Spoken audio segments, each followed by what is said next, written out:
정부가 또다시 고강도 부동산 대책을 발표했습니다. 고가 주택의 기준을 공시가격에서 시가로 변경하고 시가 9억 원 이상 주택에 대해 주택담보대출 인정 비율을 현행 40%에서 20%로 낮추기로 했습니다.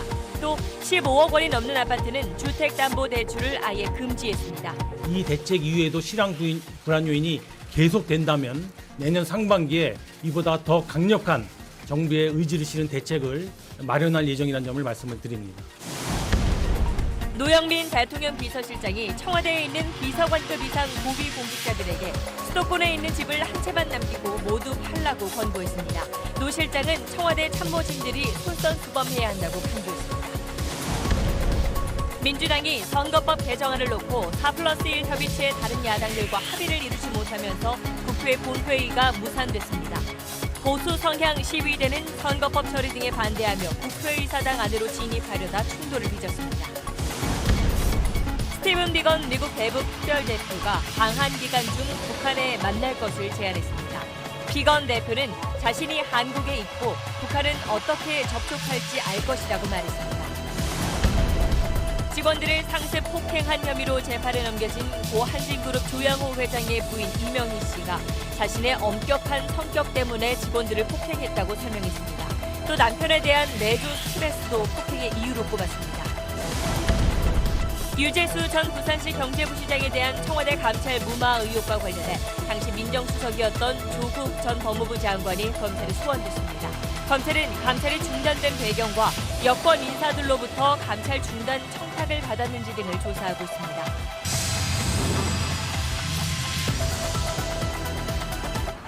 나가지 말자니까. 한 바퀴 더. 현대수소 전기차. 여름 이후로 가을, 겨울 내내 서울 수도권 집값이 가파르게 다시 오르고 있는데 정부가 이걸 잡겠다고 오늘 기습적으로 추가 부동산 대책을 발표를 했습니다. 목표는 지역으로는 주로 서울, 강남, 사람은 갭 투자자, 그러니까 당장 들어가 살지는 않을 텐데 오를 것 같아서 전세 끼고라도 사겠다는 사람들, 또 다주택자들입니다. 방법은 두 가지입니다. 대출 더 세게 죄고 세금 더 내게 만들겠다는 겁니다. 우선 대출은 15억 원이 넘는 집을 사는 사람들한테는 당장 내일부터 아예 대출을 금지하기로 했습니다. 9억 넘는 집도 대출 줄어듭니다. 먼저 전형우 기자입니다.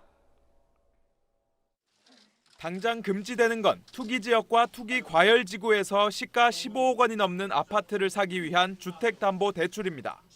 은행을 포함한 전 금융권에서 적용되며 가게나 개인 사업자, 법인 모두 해당됩니다. 사실상 서울, 강남 등지의 초고가 아파트는 현금으로만 살 수 있는 겁니다. 다만 오늘까지 주택 매매를 계약했거나 이미 대출을 신청한 경우는 대출이 가능합니다. 시가 9억 원이 넘는 아파트는 담보 인정 비율 LTV 규제가 더 강화됩니다. 시가 9억 원 초과분에 대해 주택담보대출 LTV 한도를 40%에서 20%로 대폭 축소하겠습니다. 시가 14억 원짜리 아파트의 경우 지금까진 5억 6천만 원의 대출이 가능했지만 앞으로는 대출 가능액이 4억 6천만 원으로 줄어듭니다. 또 9억 원 초과 주택에 대해선 모든 가계대출의 원리금 상환액이 연소득의 40%를 넘는 대출자는 은행에서 담보대출을 받을 수 없습니다. 또 내년 1월부터는 전세대출을 받은 뒤 9억 원 넘는 집을 사거나 2주택 이상을 보유하게 되면 전세대출을 즉시 회수하도록 했습니다. 전세대출을 이용한 이른바 갭 투자를 막겠다는 겁니다. 저금리로 늘어난 시중자금이 주택시장으로 흘러드는 걸 원천적으로 차단하는 조치입니다. SBS 전영우입니다. 세금도 역시 주로 서울, 강남 그리고 다주택자들을 겨냥해서 종부세를 올릴 방침입니다. 대신 내년 상반기까지는 다주택자들 집 할 때 세금 깎아줘서 빠져나갈 기회를 주겠다는 계획도 같이 내놨습니다. 이어서 한세연 기자입니다. 지난해 9.13 대책으로 종합부동산세 세율이 올랐지만 최근 집값 상승분에 비하면 세 부담 증가는 턱없이 적다는 지적이 계속되었습니다. 정부는 기본 종부세율을 추가로 0.1%에서 0.3%포인트 올리고 특히 3주택 이상 조정 대상 지역 2주택자 경우 최대 8%포인트까지 올리기로 했습니다. 공시가격이 각각 19억여 원과 15억여 원인 서울 서초구 아크로 리버파크 84제곱미터와 반포자이 84제곱미터 두 채를 보유할 경우 내년 종부세만 2,800만 원에서 3,600만 원으로 800만 원 늘어납니다. 여기에 조정 대상 지역 2주택자의 세부담 상한도 200%에서 300%로 인상돼 전년 대비 3배까지도 과세될 수 있습니다. 특히 정부는 현재 시세의 68.1% 수준인 아파트 공시가격을 현실화해 내년엔 시세별로 최대 80%까지 끌어올리기로 했습니다. 종부세와 재산세를 합친 보유세 부담은 훨씬 커지는 겁니다. 기준 시가가 이제 큰 폭으로 오르고 세율도 중과세율 적용을 하는 데다가 세부담 상한까지 끌어올렸기 때문에 납세자들은 상당한 부담이 될 걸로 예상이 됩니다. 동시에 조정 대상 지역 다주택자가 10년 이상 보유한 집을 내년 6월까지 팔면 양도세 부담을 낮춰주기로 했는데 서둘러 집을 팔란 압박으로 해석됩니다. 정부는 내년 초 법 개정을 추진해 내년 상반기 종부세부터 높아진 세율을 적용한다는 계획입니다. SBS 한세연입니다. 대출, 세금에 더해서 또 한 가지 분양가 상한제도 손을 봤습니다. 정부가 한 달 열흘 전에 서울 강남을 중심으로 몇몇 동만 골라서 분양가 상한제를 걸었습니다. 그런데 이러면 새로 집 짓는다는 곳이 줄면서 그 동네에 이미 지어진 집들이나 또는 지정이 안 된 그 옆 동네, 옆 동네 집값이 뛰지 않겠냐 지적이 나왔었죠. 역시나 강남 옆인데 지정이 안 됐던 서울 동작구나 경기도 과천, 또 목동에 있는 양천구 이런 데들 집값이 많이 올랐습니다. 결국 정부가 오늘 이런 데들 포함해서 서울 경기도의 웬만한 곳들 다 추가로 분양가 상한제 대상으로 지정을 했고요. 다른 곳들도 상황 보다가 낌새가 이상하면 적용하겠다고 발표를 했습니다. 자, 그래서 중요한 건 지금까지 보신 대책들이 정말 효과가 있을까 하는 건데 박창근 기자가 현장에서 물어봤습니다. 서울 강남구 개포동의 한 아파트 단지. 분양가 상한제 시행 예고 직전인 지난 6월 16억 5천만 원 선에서 거래되던 96제곱미터형이 넉 달 만에 무려 4억 원 가까이 오른 20억 3천만 원에 매매됐습니다. 한 달에 1억 원씩 오른 셈입니다. 집이 없어서 못 팔고 있어요. 실제로. 내 보유주택의 상승폭보다 이쪽 상승폭이 더 빠르니까 빨리 가야겠다라는 그런 게 있으신 것 같아요. 인근 아파트들도 상황은 비슷합니다. 시중에 그 통화량이 많고 결국은 현금 부자들은 진입을 하는 시장이기 때문에 2개월여 만에 약 한 2억 원 가량 평균 오른 가격으로 나타나고 있습니다. 지난달 문재인 대통령은 전국적으로는 부동산 가격이 하락했을 정도로 안정화하고 있다고 말하기도 했지만 정부의 부동산 정책 주탁이신 서울 강남은 오히려 가파르게 올랐던 겁니다. 전문가들은 저금리 장기화로 시중 유동자금이 불어나고 이자 비용이 크게 낮아진 상황에서 정부가 과감한 보유세 인상과 공시가격 현실화에 주저한 것이 요인이라고 보고 있습니다. 공급이 줄어들 거란 시장의 불안 심리 등을 제대로 읽지 못한 채 분양가 상한제를 정교한 보완책 없이 시행했다는 지적도 나옵니다. 시장에서는 오히려 공급이 줄어들지 모른다는 막연한 이제 불안감이 오히려 커지다 보니까 집값이 오르는 양상이나. 정작 내 집 마련이 급한 무주택 실수요자 사이에선 고가주택 가격 억제에만 집중한 대책이어서 피부에 와닿지 않는다는 반응이 적지 않습니다. 정부 규제 대책이 많이 나왔는데도 불구하고 집값이 실제 계속 많이 올랐잖아요. 이 같은 무주택자들 입장에서 실제 집값이 과연 떨어질 것이냐. 집을 사려는 수요 억제에 초점을 맞춘 이번 대책이 거래를 위축시킬 수는 있지만 근본적으로 서울 집값을 끌어내릴 수 있을지는 지켜봐야 한다는 분위기입니다. SBS 박찬근입니다. 네, 권은희 기자하고 오늘 대책 좀 더 들여다보겠습니다. 자, 권 기자, 네. 오늘 발표 처음 봤을 때 사실 좀 놀란 게 집값 15억 원 이상은 대출을 뭐 완전히 금지한다든가 예상보다 좀 수준이 세게 나왔어요. 네, 대책 발표 일정 자체도 오늘 오전에야 언론에 전격적으로 알렸을 정도로 상당히 전격적인 발표였고 내용도 말씀하신 대로 초고강도라고 얘기할 수 있습니다. 네. 일단 오늘 발표가 나온 이후에 그 시장에서 나오는 대체적인 평가는 서울 강남을 비롯한 인기 지역, 주요 지역에서의 집값 급등세는 당장 어느 정도 좀 단기적으로 잡을 수 있을 거라는 평가가 나오고 있습니다. 네. 일단 그 고가주택에 대한 대출이 사실상 차단된 거나 마찬가지인데 따라서 고가주택의 그 신규 매수는 거의 차단된 거나 마찬가지라고 좀 얘기를 할 수가 있는 상황이거든요. 특히 10월을 보면 집값이 이렇게 뛰었는데도 서울의 거래량이 10,000건을 넘었습니다. 그러니까 1년 전에 3배 수준으로 굉장히 좀 급증세를 보이고 있었는데 네. 그런 수요는 이제 좀 차단되는 효과가 있을 걸로 보입니다. 단기적으로 효과는 분명히 있을 거다. 네, 근데 이제 그렇게 박찬근 봅니다. 기자 보도 뒷부분에 나왔습니다만은 네. 뭐 주로 직장 다니는 30대들이라든가 네. 이런 경우에는 청약은 지금 되게 어려운 거고, 근데 네. 이제 집은 사야 안심이 될 것 같고, 네. 그런데 저렇게 대출을 막으면 난 좀 더 멀어지는 거 아니냐, 이런 좀 하소연을 하는 사례들이 벌써부터 좀 나오고 있어요. 네, 사실 현재 서울에서 이번에 그 고가 주택이 기준이 되는 것이 여기서도 9억 원인데요. 네. 근데 사실 이제 서울에서 9억 원이라는 주택 가격은 딱 가운데 정도의 가격입니다. 지난달을 기준으로 봤을 때 서울의 주택을 한 줄로 길게 세운다고 하면 딱 가운데 오는 주택이 8억 8천만 원이거든요. 그런데 이제 9억 원이 넘는 주택은 20% 이상 대출을 못 받게 됐으니까 실수요자들의 우려는 좀 커질 수밖에 없는 상황인 거죠. 이 부분에서 좀 정부의 고민이 많이 느껴집니다. 고가 주택이 이끄는 시장의 불안을 진정시키는 게 먼저다, 이렇게 판단한 걸로 보입니다. 당장은 현금이 모자란 서울의 무주택자들이 어려움을 겪는다고 하더라도 네. 고가 주택에 대한 이런 급증하는 수요는 좀 진정시키는 게 먼저라는 거죠. 예, 정부 당국제 얘기를 같이 한번 들어보시겠습니다.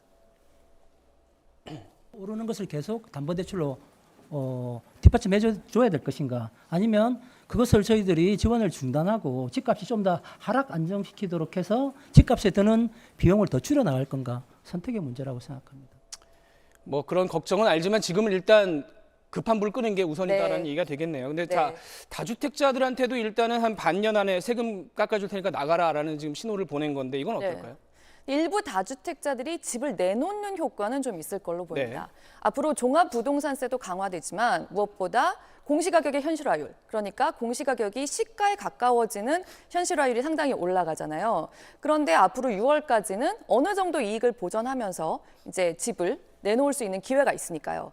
하지만 앞서 얘기한 것처럼 대출 규제가 워낙 강력하기 때문에 실거래가를 낮추는 효과가 있을지는 조금 우려가 된다, 그런 얘기가 나오고 있습니다. 전문가 얘기 같이 들어보시죠. 중산층 이하의 서민들의 경우에는 접근하기가 더욱 어려울 것으로 보여집니다. 현금 동원력을 가진 일부 계층이 해당 물건을 구입하는 것 외에는 수요가 확산되기는 어려울 것으로 보입니다. 그래서 자금력이 부족한 수요가 좀 몰리면서 분양가 상한제가 적용되는 청약시장은 좀 더 과열될 거라는 우려도 있습니다. 뭐 정부 대책 나오면 일단 당분간은 좀 잠잠해지겠지만 이후는 누구도 예측하기 어려우니까요. 좀 더 지켜봐야 될 것 같습니다. 네, 잘 들었습니다.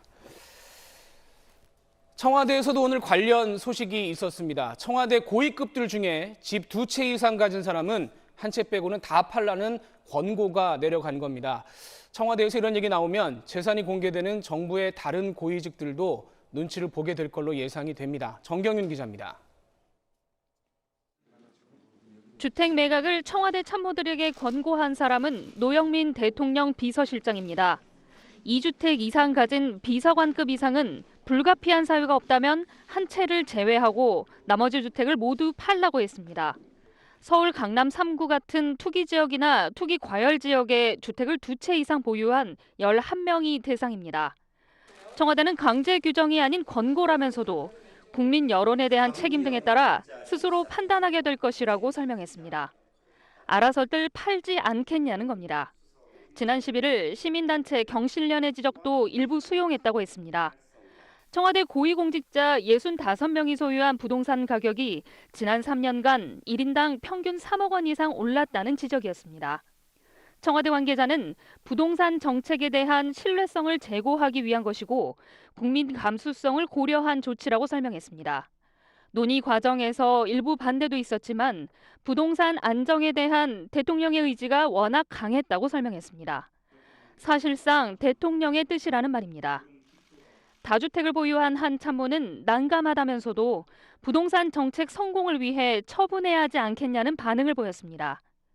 윤도한 국민소통수석은 청와대가 솔선수범하면 다른 부처 고위 공직자에게도 영향을 미치지 않겠느냐고 말해 확산에 대한 기대감을 보였습니다.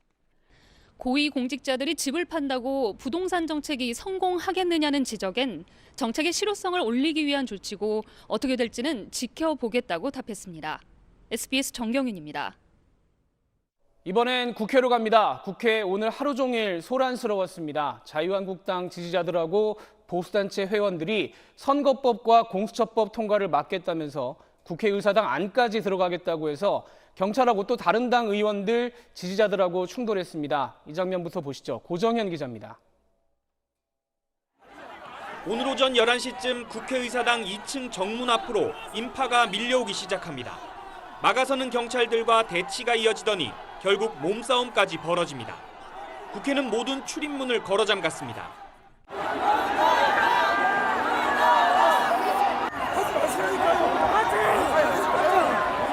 오늘 오전 의사당 앞 계단에서 자유한국당 주최 선거법, 공수처법 규탄대회에 참석한 한국당 지지자들과 보수단체 회원들입니다. 이들이 당초 약속된 집회 장소인 계단을 넘어 의사당 정문까지 밀고 들어간 겁니다. 경찰 추산 3천여 명의 참가자들은 20분 뒤 한국당 지도부가 모습을 드러내자 다소 진정됐습니다. 여러분 들어오신 거 이미 승리한 겁니다. 이긴 겁니다. 자유가 이깁니다. 하지만 대다수 참가자들은 한국당 지도부가 떠난 뒤에도 의사당 본관 앞에 진을 치고 집회를 이어갔습니다. 크고 작은 충돌이 계속됐습니다. 특히 집회 장소 바로 옆 정의당 농성장에선 폭력 장면까지 목격됐고 일부 여권 의원들은 봉변을 당하기도 했습니다. 한국당은 공식적으로는 해산을 공고했다고 밝혔지만 여권은 한국당이 국회를 아수라장으로 만들었다고 맹비난했습니다. 이런 가운데 의사당 안에선 민주당 박용진 의원과 한국당 의원들이 충돌했습니다.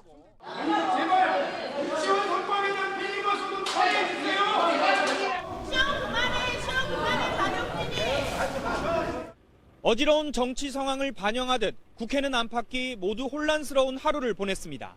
SBS 고정현입니다. 그런데 국회는 방금 보신 바깥 상황하고는 별개로 오늘도 돌아가질 않았습니다.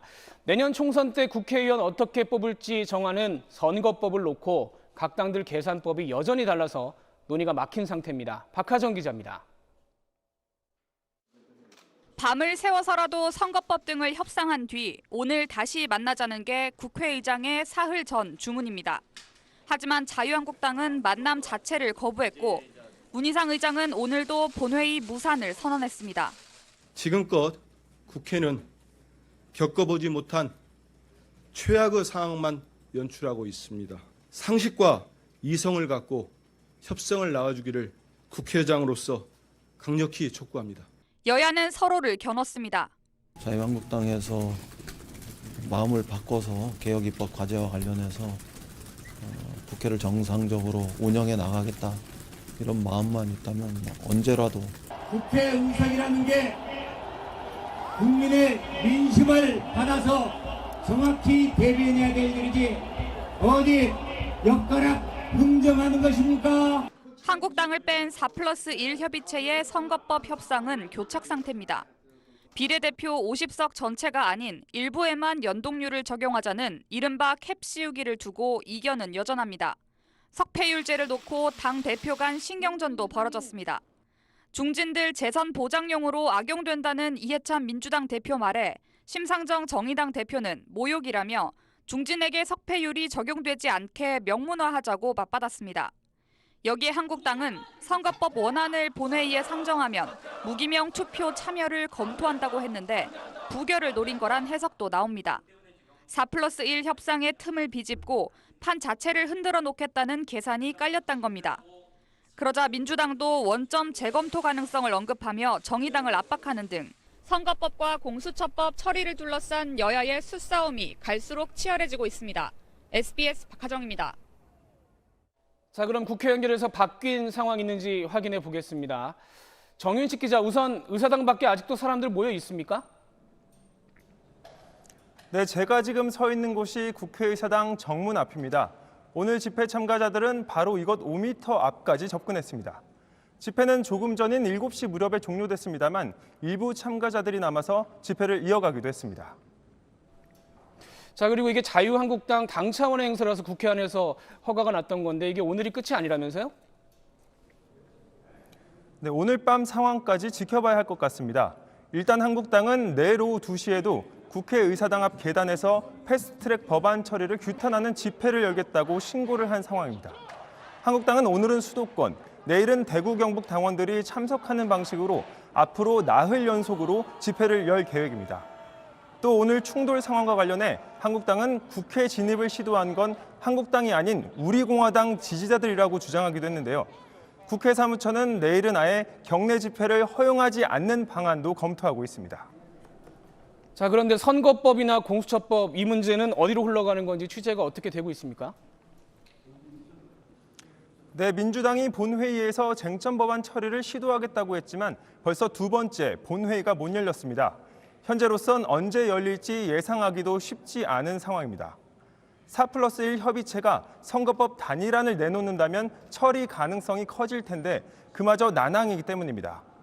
그래서 민주당은 원점 재검토 카드를 언급하면서 정의당을 압박하기도 했는데 공수처법 처리를 위해선 또 4+1 협의체 틀이 깨지면 안 되니 셈법이 복잡한 겁니다.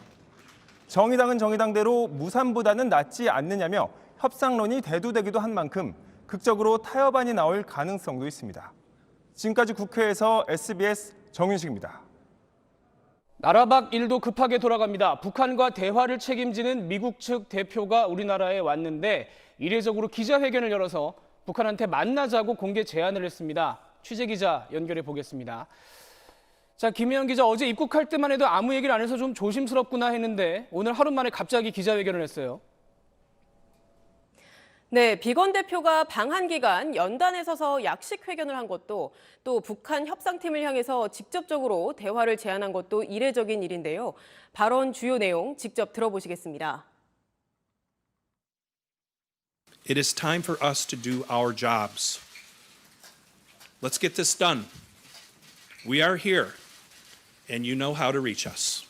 The United States does not have a deadline. 오늘 비건 대표가 가장 많이 한 말 중에 하나가 포기하지 않겠다입니다. 기자회견에서도 또 그 직후 청와대를 찾아 문재인 대통령 앞에서도 또 조금 전 리셉션에서도 포기하지 않겠다고 했는데 북한과 대화로 비핵화 문제를 풀겠다는 미국의 의지를 강조한 걸로 풀이됩니다. 자, 근데 비건 대표가 일단 일정은 내일 일본으로 가기로 돼 있잖아요. 물론 약속이 되면 미룰 수도 있겠습니다만은. 근데 북한 쪽이 지금 조용하다면서요? 북한의 공식 반응은 통상 관영 매체를 통해 나오는데 아직 관련 보도는 없었습니다. 말씀하신 대로 대화가 성사가 된다면 장소는 판문점이 유력한데요. 저희 SBS도 오늘 낮 판문점으로 가는 길목인 통일대교에서 상황을 쭉 지켜봤는데 국내 취재진 모습 외에 특별한 움직임은 잡히지 않았습니다. 자, 그런데 북한도 이게 어떤 뜻인가 아마 고민은 하고 있을 거예요. 이걸 어떻게 좀 읽을 수 있을까요? 최근 북한은 이른바 뉴욕 채널로 불리는 북미 간 물밑 협의에도 잘 응하지 않는 상황입니다. 그래서 오늘 공개 대화 제의는 미국이 성의를 보인 걸로 해석됩니다. 특히 북한이 크리스마스 선물 주겠다면서 말폭탄을 던진 상황에서 비건 대표가 오늘 크리스마스에 도발하지 말고 평화 시대를 여는 날이 되길 희망한다 이렇게 말한 것도 미국이 먼저 유연함을 보인 거란 풀이도 나왔습니다. 북한도 이걸 어느 정도 받으면서 대응 수위를 정할 것 같은데요. 오늘 밤 또는 내일 오전 북한의 공식 반응을 지켜봐야 할 때입니다. SBS 김혜영입니다. 비건 대표의 기자회견에 더해서 미국의 행동으로도 한 가지 신호를 북한에 더 보낸 걸 저희가 또 확인을 했습니다. 최근에 매일 보란듯이 정찰기를 한반도 상공에 보냈었는데 토요일부터 사흘째 잠잠한 걸로 확인이 됐습니다. 김태훈 국방전문기자입니다. 미군 정찰기들은 지난달 말부터 하루가 멀다 하고 한반도로 날아와 북한을 들여다봤습니다. 지난주에는 민간항공 추적 사이트에 의도적으로 매일 한두 대씩 노출하기도 했습니다. 그런데 그제부터 사흘째 미 정찰기들이 종적을 감춘 걸로 SBS 취재 결과 확인됐습니다. 그제 박정천 북한군 총참모장이 북한을 자극하는 언행이 중단돼야 연말이 편할 거라 위협했던 시점과 겹칩니다. 오늘 비건의 공개적인 대화 제의와 함께 미국의 유화적 신호로 풀이됩니다. 그럼에도 전문가들은 북한의 호응 가능성을 낮게 보고 있습니다. 진중한 모습을 보여주는 측면에서는 북한이 평가하겠지만 해독만 제안했지만도 문제 해결에 대한 구체적인 북한의 요구사항이 전혀 없다는 측면에서 북한이 호응할 가능성은 아주 낮다. 판문점 회동을 비롯한 연말 북미 대화 재개가 끝내 불발된다면 북한이 크리스마스 선물이라고 표현한 2017년식 대형 도발 가능성도 배제할 수 없습니다. 북한의 동창리 등을 비롯한 주요 지역에 대한 추적, 감시 활동은 지속적으로 하고 있고요. 군 고위 관계자는 북한이 동창리로 시선을 돌린 뒤 제3의 장소에서 중장거리 탄도미사일이나 잠수함 발사 탄도미사일을 쏘는 등의 성동 격서식 도발에도 대비하고 있다고 말했습니다. 위성 로켓, 중장거리 탄도미사일 발사 모두 미국의 레드라인을 넘는 도발이고 중국의 반발도 예상돼 북한은 끝까지 고민할 걸로 보입니다. SBS 김태훈입니다. 경비원과 운전기사를 비롯한 직원들을 상습 폭행한 혐의를 받는 한진그룹 고 조양호 회장의 부인 이명희 씨의 첫 재판이 열렸습니다. 이 씨는 폭행 사실은 인정하면서도 자신의 엄격한 성격 때문이라는 황당한 해명을 내놨습니다. 배준우 기자입니다. 지난해 4월 인천의 한 호텔 증축공사 현장에서 서류를 집어던지고 직원을 밀치며 행패를 부리는 영상이 공개돼 수사를 받았던 고 한진그룹 조양호 회장 부인 이명희 씨. 지난 2011년부터 운전기사 등 직원 9명에게 22차례에 걸쳐 상습적으로 욕을 하거나 폭행한 사실이 드러나 재판에 넘겨졌습니다. 왜 일할 때 올라올 때 개인 전화 들고 와?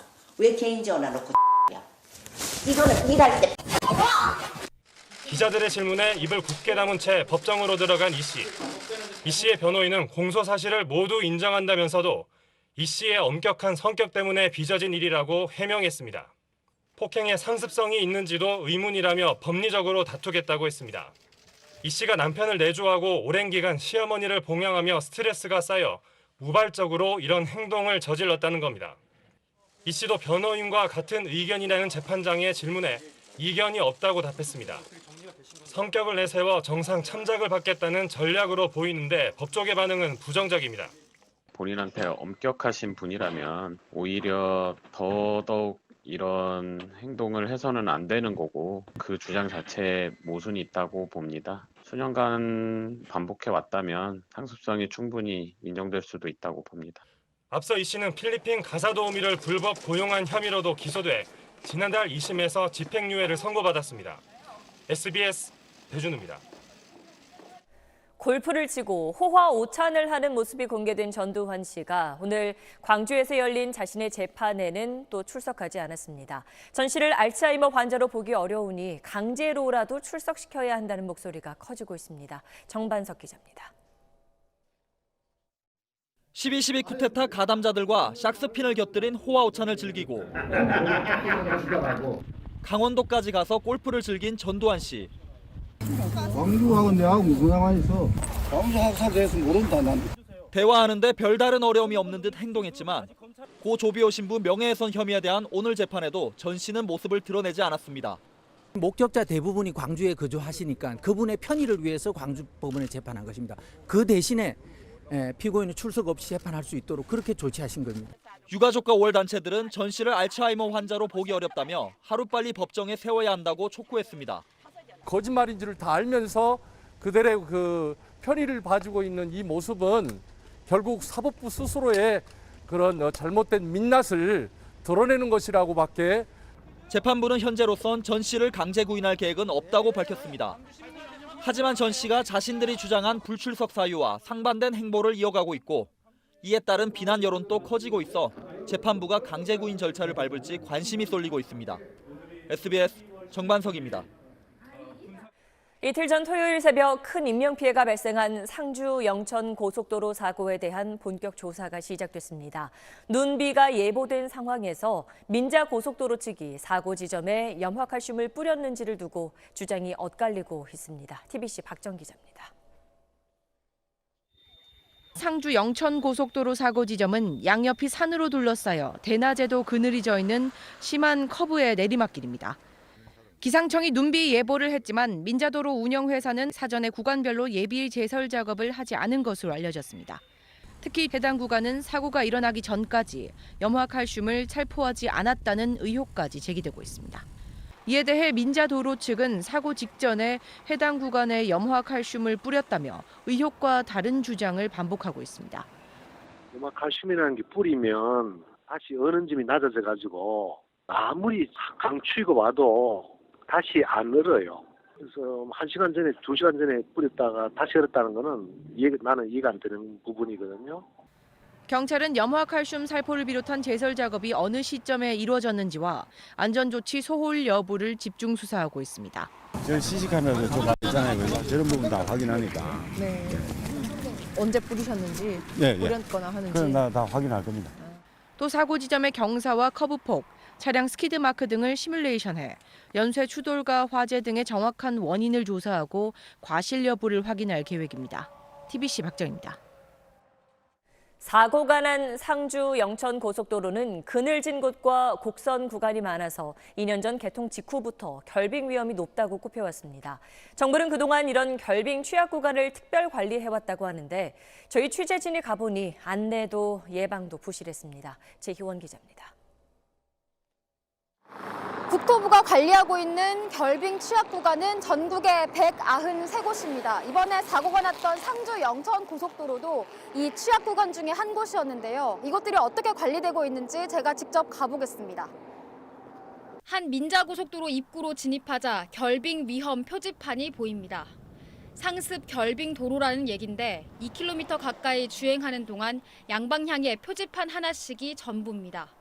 그마저도 지나치기 십상입니다. 고가도로로 가봤습니다.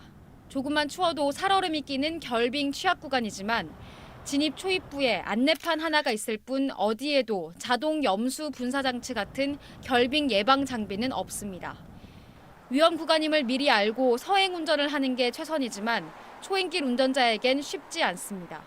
눈이 온다, 비가 온다고 하면 겨울 날씨니까 비가 와도 얼잖아요. 그럼 미리 뿌리주면 된다니까. 근데 안 하잖아요, 그거를. 운전자 되면 비 오면 사고 났겠다. 대충 사고 나요. 시내 상황도 별반 다르지 않습니다. 이달 초부터 내비게이션에서 결빙 구간 안내를 시작했지만 아직 시범 단계입니다. 정부는 결빙 취약 구간에 대한 전면 재조사를 벌인다는 계획입니다. 하지만 구체적인 관리 매뉴얼도 갖추지 못한 상황이라 언제 닥칠지 모를 위험을 감수해야 하는 건 오롯이 운전자의 몫입니다. SBS 제희원입니다.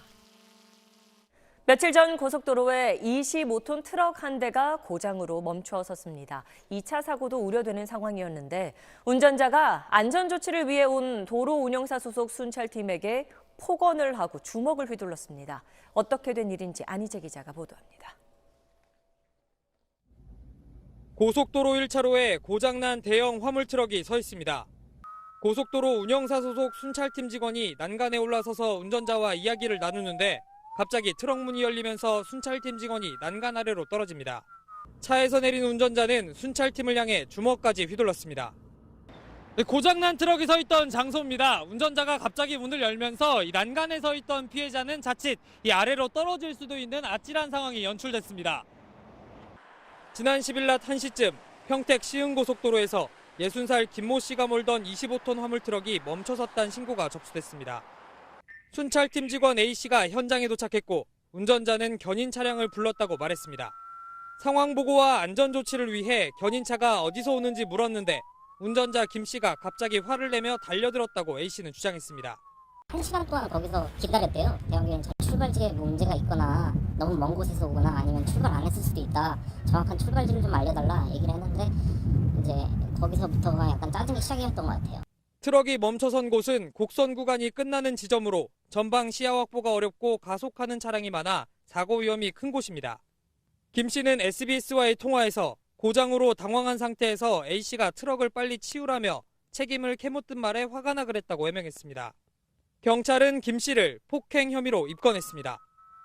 SBS 안희재입니다.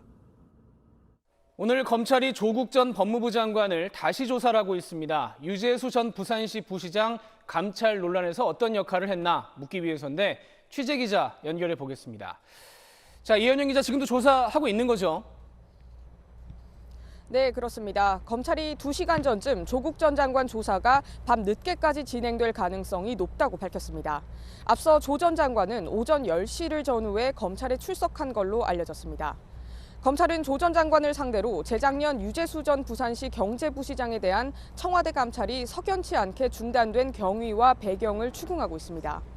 앞서 백원우 전 청와대 민정비서관과 박형철 전 반부패 비서관은 검찰 조사에서 조 전 장관이 감찰 중단을 결정했다는 취지로 진술한 걸로 알려졌는데요. 조 전 장관 측은 그동안 당시 두 비서관과 이른바 3인 회의에서 결정했다며 다른 주장을 펴왔습니다. 검찰이 이 부분을 집중적으로 따지고 있는 걸로 알려졌습니다. 네, 이전에 다른 건들로 조사받을 때는 조 전 장관이 아무 말도 안 하는 진술 거부권을 행사를 했었는데 오늘은 다른 것 같다고요? 네, 조 전 장관 측 변호사는 그동안 이번 수사에 대해서는 검찰의 입장을 충실히 설명하겠다고 밝혀왔는데요. 감찰 중단의 최종 결정권자였던 조 전 장관이 모든 책임을 지게 되는 상황을 피하기 위한 전략으로 보입니다. 조 전 장관도 본인의 입장을 적극적으로 진술하고 있는 걸로 알려졌습니다.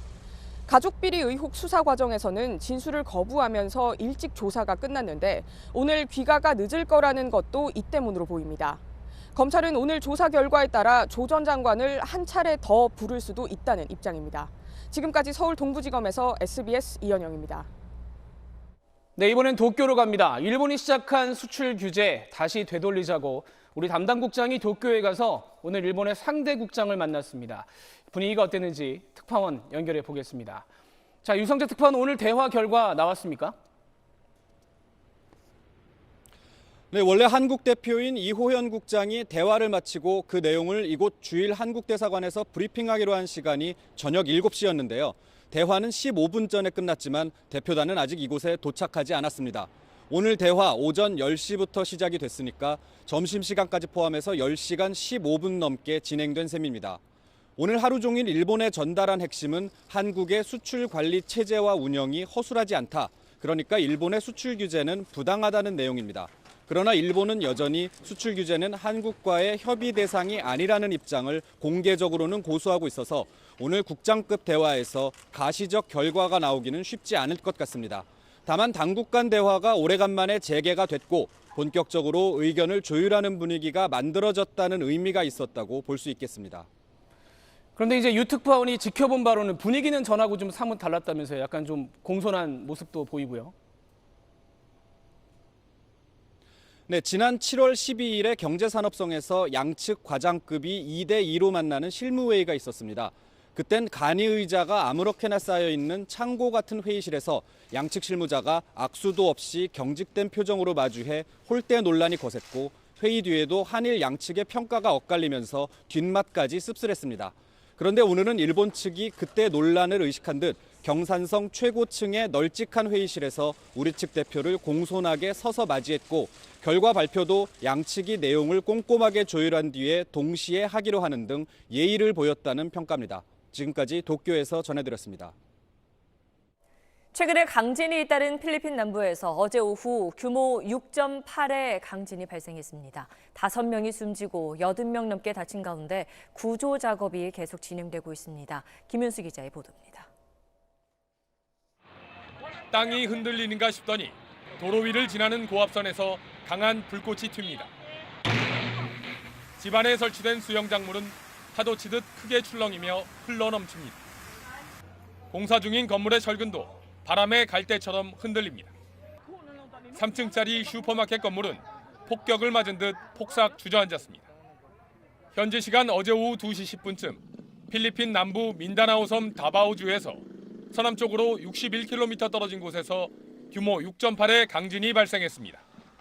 쓰나미 경보는 발령되지 않았지만 6살 어린이가 무너진 벽에 깔려 숨지는 등 지상에선 인명피해가 속출했습니다.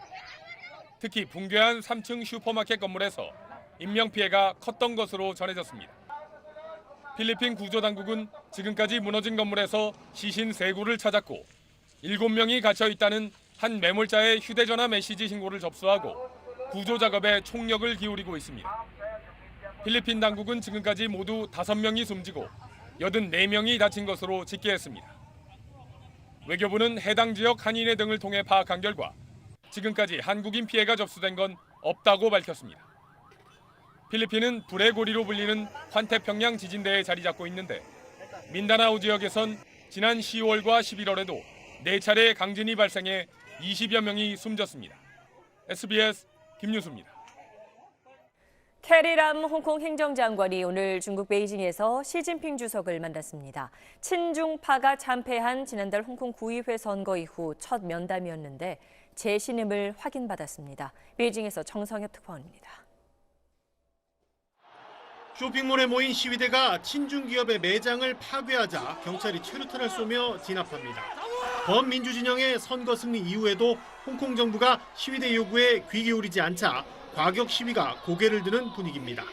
이런 상황에서 캐리람 행정장관이 베이징에서 시진핑 주석을 만났습니다. 선거 전인 지난달 상하이에서 만난 지 40여일 만입니다. 형식은 연례 업무보고지만 내용은 선거 패배 경위를 설명하고 베이징의 지시를 받는 자리입니다. 시 주석은 캐리람 장관을 재신임했습니다. 올해가 홍콩 반환 이래 가장 복잡한 해였는데 상황 대처를 잘했다고 평가했습니다. 그러면서 일국 양제 원칙 수호를 강조했습니다. 시 주석에 앞서 만난 리커창 총리는 폭력 시위가 홍콩 경제를 망쳤다며 뿌리 깊은 갈등을 해결하라고 주문했습니다.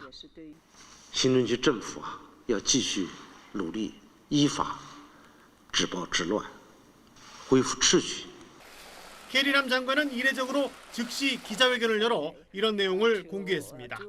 앞서 신임 홍콩 경찰 총수도 베이징을 공개 방문했는데 의도적인 친중 행보로 보입니다. 베이징 수뇌부에 지지를 내보여 정치적 입지를 굳건히 하고 이를 바탕으로 시위대에 강경 대응하겠다는 메시지로 해석됩니다. 베이징에서 SBS 정성엽입니다.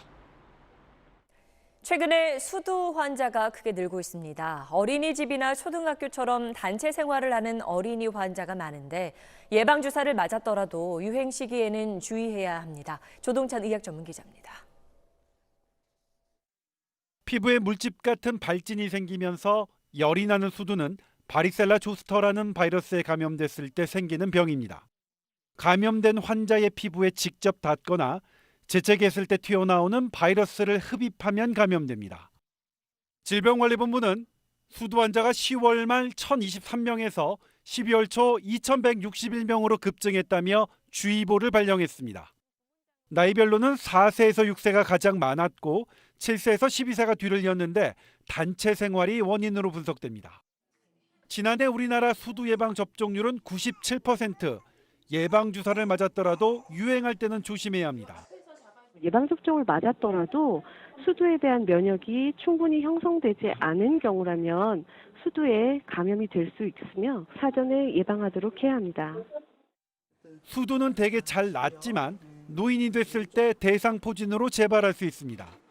수두 바이러스가 신경의 비활성 상태로 남아있다가 면역력이 약해졌을 때 다시 활성화되는 것인데 영국 연구에서 수두를 앓았던 사람 중 32%가 대상포진을 앓게 되는 것으로 나타났습니다. 수두는 피부 발진에 딱지가 생겨야 전염력이 없어집니다. 보통 5일 정도인 이 기간엔 다른 사람과 접촉해서는 안 되고 마스크를 착용해야 재채기를 통한 전파를 막을 수 있으며 예방을 위해선 30초 이상 손을 씻는 습관이 중요합니다. SBS 조동찬입니다. 카카오뱅크와 K뱅크에 이은 국내 세 번째 인터넷 은행으로 토스뱅크가 오늘 금융위원회 예비 인가를 받았습니다. KB 하나은행과 SC제일은행, 한화증권 등 11개사가 주주로 참여한 토스뱅크는 본 인가를 거쳐 2021년 7월에 출범할 것으로 예상됩니다.